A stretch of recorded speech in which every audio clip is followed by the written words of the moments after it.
నమస్కారం అండి. ఈనాటి కమ్మని కథ పేరు తలరాత.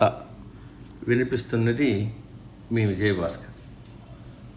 ఒకరోజు యమధర్మరాజు ఒక యువకుడి దగ్గరికి వచ్చి, ఇవాళ నీకు ఆఖరి రోజు, పద వెళ్దాం అనగానే యువకుడు, అయ్యో అదెలా అవుతుంది, నేను సిద్ధంగా లేనన్నాడు. అందుకు యమధర్మరాజు, తప్పదు, ఇవాళ నా లిస్టులో మొదటి పేరు నీదే అని ఉంది, నా ధర్మం నేను నిర్వర్తించాలి, పద వెళ్దామన్నాడు. యువకుడు, సరే యమరాజా, నా చివరి కోరికగా ఒక కప్పు కాఫీ కలిసి తాగుదాం, తర్వాత మీతో నేను వచ్చా అన్నాడు. యమధర్మరాజు అంగీకరించి యువకుడు తెచ్చిన కాఫీ తాగాడు.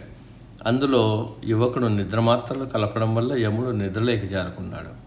ఇంతలో యువకుడు ఆ పద్దులో తన పేరు మొదటి నుంచి చివరకు మార్చాడు. నిద్ర నుంచి మేలుకున్న యముడు, నీ అద్భుతమైన ఆతిథ్యానికి నా ధన్యవాదాలు, నిన్ను ఎంతగానో మెచ్చుకుంటున్నాను. ఇవాళ మొదట నిన్ను తీసుకువెళ్ళడం ఇష్టం లేదు, అందుకే ఆ పద్దులో చివరి నుంచి నా పని మొదలు పెడతా అని తాను వచ్చిన పని పూర్తి చేసి వెళ్ళిపోయాడు.